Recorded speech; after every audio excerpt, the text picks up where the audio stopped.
Okay, here we are with the iPhone 14, the base level of the currently available Apple smartphones. In all honesty, and you probably heard this a lot already, there isn't too much that really sets this phone apart from even the previous iPhone 13. So I'm just going to take this video pretty casually and take a bunch of pictures and videos for you to check out, while chiming in from time to time to give you some more thoughts.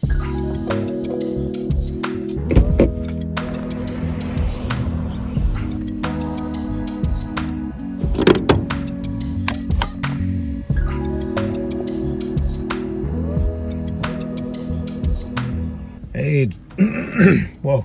Hey, it's Joshua Vergara. What's going on, everybody? All of the photos and videos, well, almost all of them, that you're seeing in this camera test were taken on the iPhone 14.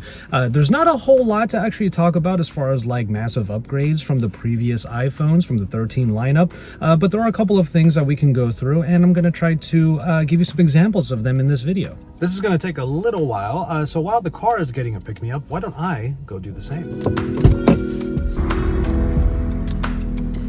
Right across the street is the Arboretum that I usually go to, but since I have to charge up the car, why not a little bit of a mall camera test? A lot of indoor shots coming at you in this first part of the video.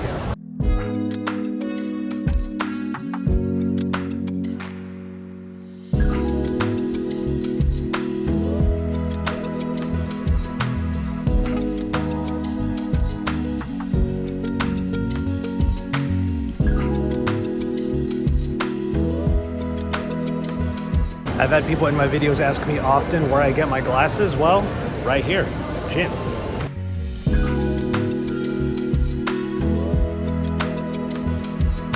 So no, the iPhone 14 won't really make you feel like you're getting something entirely new from the jump. It has quite literally the same look as the previous iPhone 13, especially considering that this new model still doesn't have a telephoto lens, and this is how you know that you're dealing with a base model and not Pro. Compared to the previous iPhone 13, however, there is one very clear cue, at least in the US. There's no more SIM card tray. I gave my thoughts on this in my iPhone 14 Pro Day 1 video, where I did say that the eSIM setup from Google Fi was pretty simple, but I also stated that there are some use cases where this new eSIM paradigm might be a bit of a headache. Since I have multiple iPhones to test, I'm literally in that scenario right now. Because I'm using the iPhone 14 Pro as my daily, I didn't really want to go through the eSIM swap process a bunch of times. But if I do actually want to go back and forth between them, that's going to be my reality. Since I'm doing my full coverage of the iPhone 14 Pro right now, I have relied mostly on Wi-Fi and hotspot connectivity on the iPhone 14, at least for now. Now, like I said before, I know this is a super specific situation to me, but I do think it kind of illustrates some of the reasons why eSIM only might not be for everyone, at least for now. And we haven't even talked about the potential travel scenarios either, but that's a conversation that will clearly be ongoing, and we'll see where that all goes. Anyway, as you can see here, I do have a new colorway in the iPhone 14 with this light purple color, which is pretty nice. And if you saw my unboxing of the various iPhones, you would know that I got a matching official purple Apple case for it too. Thankfully, you can always change up the look of the iPhones with a seemingly endless plethora of accessories, and I actually have a few to show off here via the sponsor of this video, ESR. ESR makes some great accessories for various Apple products. To start, ESR sent me a couple of clear cases that still show off the color of the phone. But if you check out this bit up here on this particular case, this portion right here that protects the cameras also doubles as a kickstand. I really have to give some props for this level of ingenuity. By getting the MagSafe compatible HaloLock cases, you open up a bunch of possibilities, including power banks that magnetize right onto the back of the smartphone, and in a very sturdy connection as well. These come in 5,000 and 10,000 milliamp hour varieties. They feel pretty sturdy, and they have a kickstand of their own so that you can comfortably view the phone and charge at the same time. The power banks also have a USB-C in and out connection, so you can charge other products via wire as well. And finally, ESR have a charging station for all of the new Apple products. This is the HaloLock 3-in-1 wireless charger with Cryo Boost. This one stand charges up the iPhone 14s by magnetically attaching them to the wireless charger, and this wireless charger has Cryo Boost, which is a fan so that everything stays cool. There's another charging portion here for the Apple Watch, and yes, by the way, this is the Apple Watch Series 8, which I will be talking about very soon.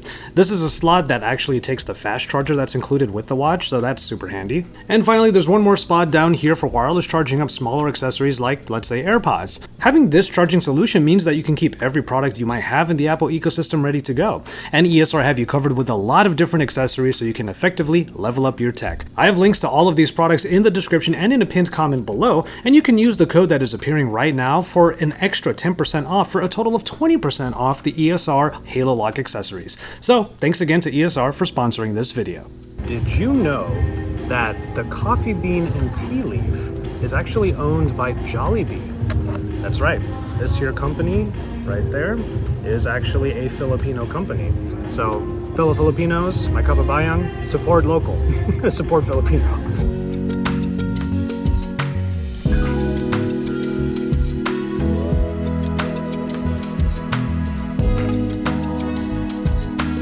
We're getting really close, so the car is almost charged up. I'm going to 100% because there's going to be a lot of driving over the next few days. But anyway, that's a different story for another time.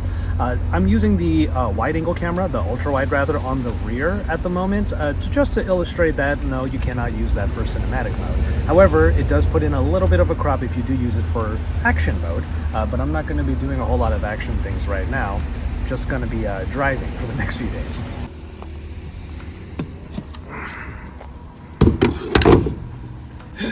That one clip of me trying to get from 99 to 100%, I had to hold the camera up for like 3 minutes. Because for those of you that don't know, when electric vehicles charge, once it gets closer and closer to 100%, past 80 usually, the charging speed goes down way, way, way low. That's something that even phones do.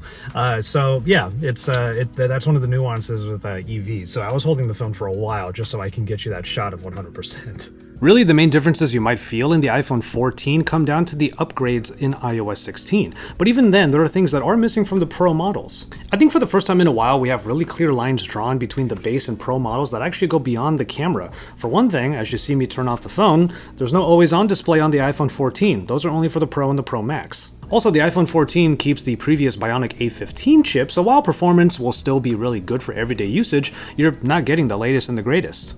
We still have the original notch up here, which is what we'll call the unibrow from now on, because on the iPhone 14 Pro and Pro Max, they have the Dynamic Island. And I have to admit, the Dynamic Island does add a bit of eye candy to the Pro line, so while I would say that the island alone is not reason to shell out more money for the Pros, I will also admit that I kind of miss it now that I'm back on a more classic iPhone design.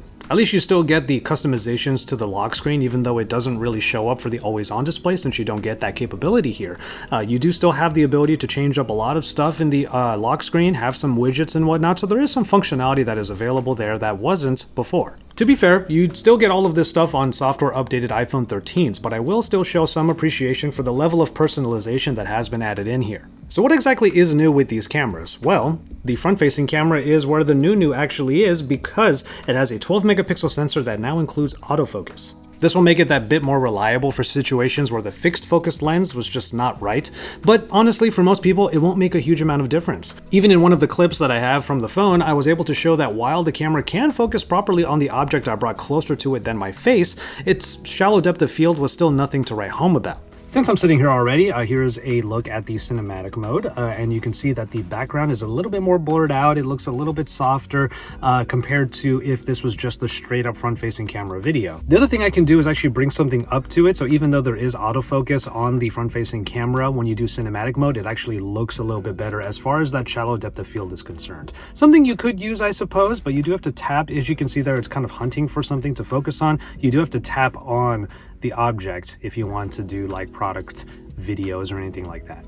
Pictures from the iPhone 14 lineup apparently get put through a slightly different processing methodology called the photonic engine, which is a nice buzzword, but really the pictures from the iPhone 14 will not be leaps and bounds better than the iPhone 13 or the 13 Pro. When getting into the cameras for the first time, the interface has you pick out a photographic style, which still stands as probably my favorite significant change in the iPhone camera experience over the last few years.